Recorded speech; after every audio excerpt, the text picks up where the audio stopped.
This is the Hidden Killers Podcast with Tony Bruschi and continuing coverage of the case against Bryan Kohberger. All right, picture this scenario. You're a boxing gym owner in small town Pennsylvania. You're minding your own business, going about your life, when suddenly the FBI shows up at your door asking about that quiet kid who used to punch heavy bags in your gym decades ago. A quiet kid? Well, he's now accused of one of the most notorious quadruple murders in recent American history. Welcome to Jesse Harris's life, folks, because he just got summoned to testify in the Bryan Kohberger trial, and his story is just the tip of an iceberg that's about to crash into the legal system this August. We're going to go through the witness list that has been released thus far and give you the latest on the case against Kohberger. As of right now, love to hear your thoughts in the comment section as we're inching closer and closer to jury selection and closer to an actual trial that is about to take place in the case against Bryan Kohberger. So please, in the comment section on YouTube, let me know what your thoughts are. Hit subscribe wherever you're downloading the podcast, or if it's on YouTube, hit it there as well so you can take part in our conversations, because there's a lot coming this year in this case. So here's what happened in the recent days that nobody saw coming. While the media was busy analyzing courtroom sketches and dissecting legal motions, Kohberger's defense team quietly filed an amended witness list that reads like a reunion invitation to his Pennsylvania past. We're talking about his boxing coach, his college professor, and his high school advisor, all getting dragged into what's shaping up to be the trial of the decade. It's like when you think you're just going to a casual dinner party and suddenly realize you're the entertainment. Let me back up and explain why this matters, because if you've been following this case, you know it's been moving at the speed of molasses in a snowstorm recently. Bryan Kohberger, the 30-year-old criminology PhD student, stands accused of allegedly stabbing 4 University of Idaho students to death in November of 2022. Madison Mogen, Kaylee Goncalves, Xana Kernodle, and Ethan Chapin. They were all found dead in their off-campus house in Moscow, Idaho, a town so small it hasn't seen a murder in at least 5 years. Think of Moscow, Idaho as the kind of place where the biggest crime is usually someone stealing lawn ornaments. And then suddenly it becomes ground zero for a case that has the entire country glued to their screens. They didn't ask for this, but they are dealing with this now. The prosecution's case has always been built like a house of cards, but instead of playing cards, they're using DNA evidence, cell phone data, and the testimony of surviving roommates. At the foundation of this house sits one crucial piece of evidence, a knife sheath found at the crime scene with what prosecutors claim is Kohberger's DNA on it. It is touch DNA, which is basically the genetic equivalent of leaving your business card at a crime scene, except way more microscopic and entirely more controversial.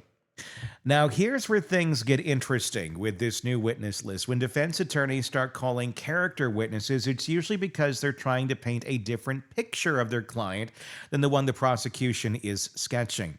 Think of it like Instagram versus reality. The prosecution wants to show the jury a calculated killer who allegedly used his criminology knowledge to plan the perfect crime. The defense apparently wants to introduce them to Bryan, the dedicated student, Bryan, the disciplined boxer, Bryan, the guy his professor called one of their brightest pupils ever.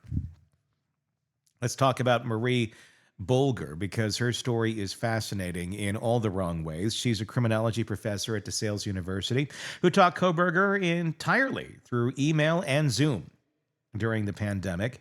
Never met face-to-face, as far as we know, but she was so impressed with his academic work that she recommended him for a PhD program, allegedly, calling him one of only 2 students in a decade worthy of that recommendation, allegedly. She helped him with his master's thesis, which focused on how and why criminals commit crimes. If that doesn't make you do a double take, you might want to check your pulse. It's like having a driving instructor who's never seen you behind the wheel recommending you for Formula One racing, except the subject matter is considerably darker. Bulger's reaction when Cobberger was arrested tells you everything about how shocking this has been for people who knew him. She told reporters, "I'm shocked as shit at what he's been accused of. I don't believe it, but I get it," allegedly. That's a kind of cognitive dissonance that makes for compelling testimony. Here's someone who studied his mind academically and found brilliance, now trying to reconcile that with allegations of brutal violence. And there's Jesse Harris, the boxing gym owner, who's probably wondering how teaching someone to throw punches led him to being summoned for a murder trial. Cobberger wrote in a 2015 job application that he boxed after school every day at the Jesse Harris boxing gym. This was during his transformation period when he allegedly lost 130 pounds between ages 15 and 16, going from what classmates described as an overweight, bullied kid to someone who became, in the words of former friends, aggressive and looking to fight somebody. It's like watching a real-life version of that movie Montage, where the underdog trains hard and emerges transformed, except this particular transformation story, it's taken a very dark turn. The defense is clearly trying to humanize Cobberger, showing the jury a young man who was disciplined enough to box daily and lose massive amounts of weight, dedicated enough to earn glowing academic recommendations, and normal enough to need school guidance counselors. It's character witness testimony 101. But in a case this high profile, every witness becomes a potential game changer. On the other side of this courtroom chess match, the prosecution has amassed what can only be described as an expert witness army. We're talking about over 25 specialists covering everything from DNA analysis to cell phone geolocation to crime scene reconstruction. If the defense witness list reads like a high school yearbook, the prosecution's expert list reads like a CSI convention program. The star of this expert witness list is Riley Nolan, and if you don't know her name yet, you will by the time this trial ends. She's a laboratory manager at the Idaho State Police Forensic Services who will testify about the DNA evidence found on that knife sheath. Nolan has been doing this for over 20 years, starting as a DNA analyst in 2002 and working her way up to lab manager. She's the kind of person who can explain complex DNA analysis in terms a jury can actually understand, which makes her either the prosecution's best friend or the defense's biggest headache, depending on which side you are rooting for in this case. Here's what makes Nolan's testimony crucial. She's going to explain something called secondary transfer of DNA, which is basically how genetic material can pass from person to object to another person. Think of DNA like glitter. If you have children or little girls, if glitter could send you to your death row, then we're all screwed as parents if you have little girls, because glitter will live in your home until eternity, till one day you sell your home, your children sell your home, your grandchildren sell your home, and you are dead. And your grandchildren look at that home and they go, "Mom, why is there all this glitter over here in this part of your room?" "Oh, when I was 7, I spilled a bottle of it," and they could never quite get it all out. That's what this is. Once it gets onto something, it spreads everywhere. And good luck explaining how it got there. The defense has hired their own DNA expert, Bika Barlow, who specializes in challenging DNA evidence and has worked over 200 cases. This is shaping up to be a battle of the DNA experts that could make or break the entire case. Maybe. The most compelling witness, though, might be the two young women who survived that night, Dylan Mortensen and Bethany Funk. These roommates went from college students worried about finals and weekend plans to key witnesses in a quadruple murder trial. Mortensen allegedly saw the masked perpetrator leave the house, describing him as having bushy eyebrows and being athletically built. She's the closest thing to an eyewitness the prosecution has. But here's the kicker. When shown Cobberger after his arrest, she couldn't definitively identify him as the man she saw that night. Think about that for a moment. You're in the house at 4 a.m., you see a masked figure in black clothing walking past your bedroom door, and months later you're asked to identify someone in a courtroom. Human brain is under trauma. It's about as reliable as a weather forecast, which is to say it's right just about enough to keep people paying attention, but wrong frequently enough to cause serious problems. The text messages between Mortensen and Funk, that night read like something out of a horror movie. No one is answering. I'm really confused. I'm freaking out. It's like a ski mask almost. These weren't drunk college students being dramatic. These were young women sensing something was very, very wrong. The prosecution will use these messages to establish timeline and state of mind. The defense will likely argue they show confusion and fear that could affect memory and perception.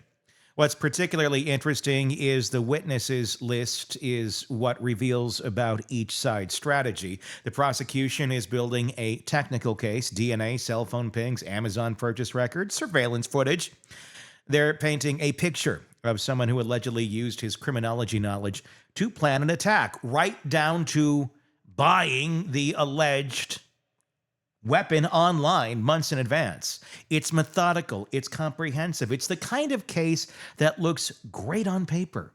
The defense strategy appears more psychological. They're not just challenging the evidence, they're challenging the entire narrative of who Bryan Kohberger is as a person.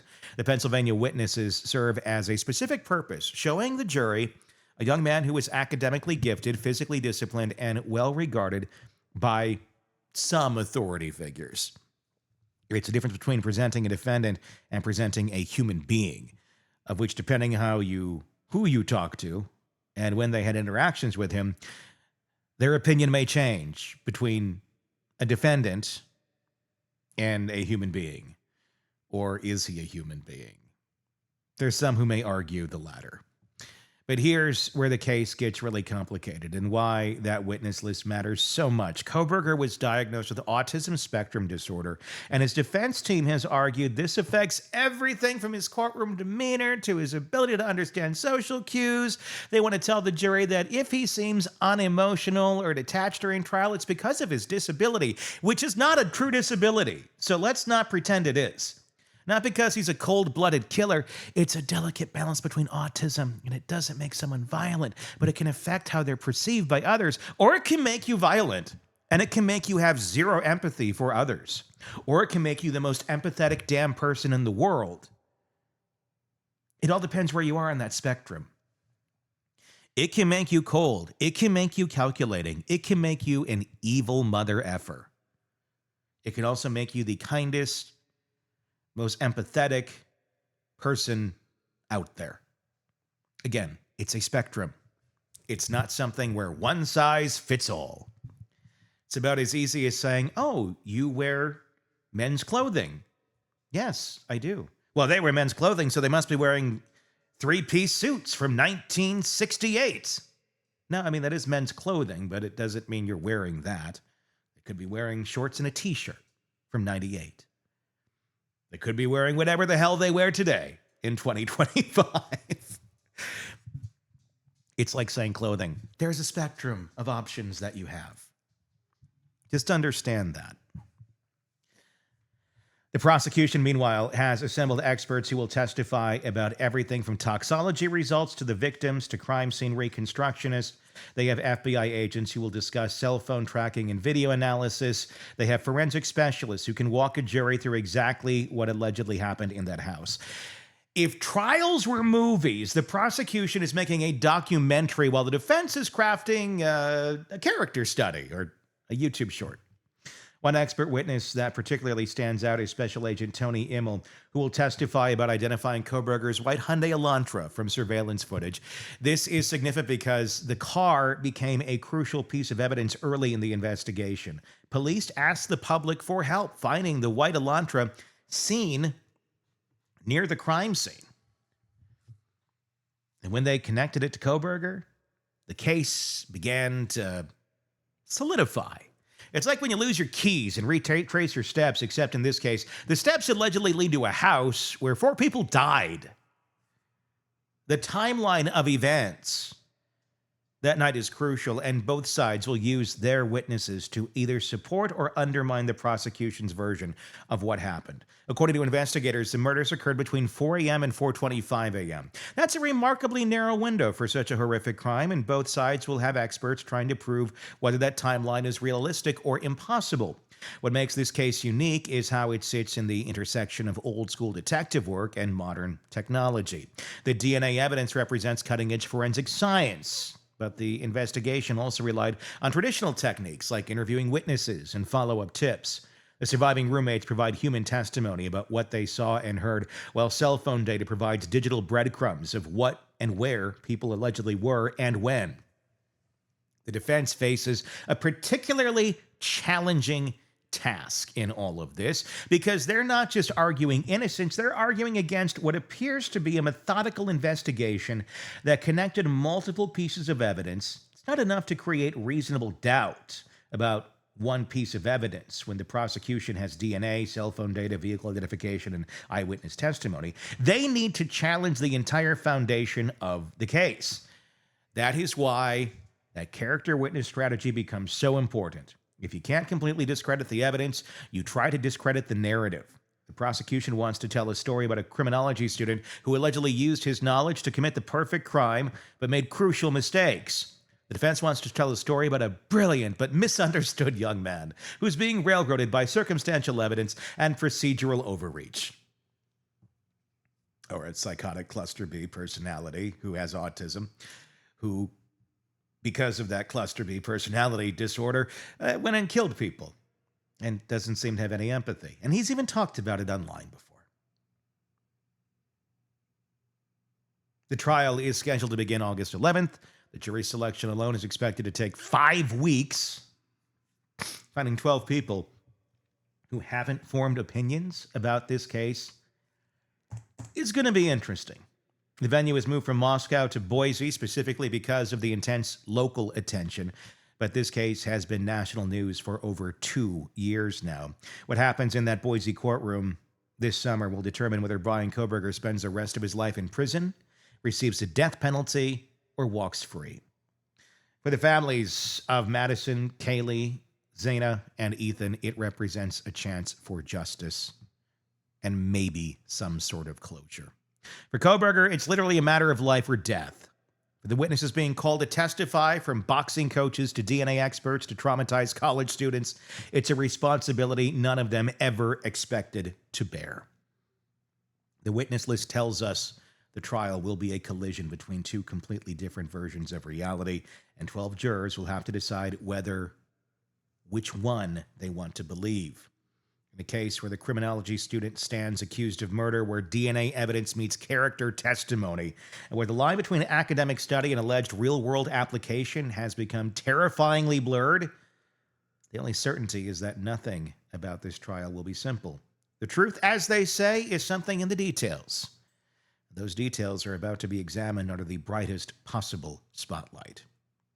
What do you think thus far about the witness list that has been released, about the evidence that we know thus far, and where we are headed?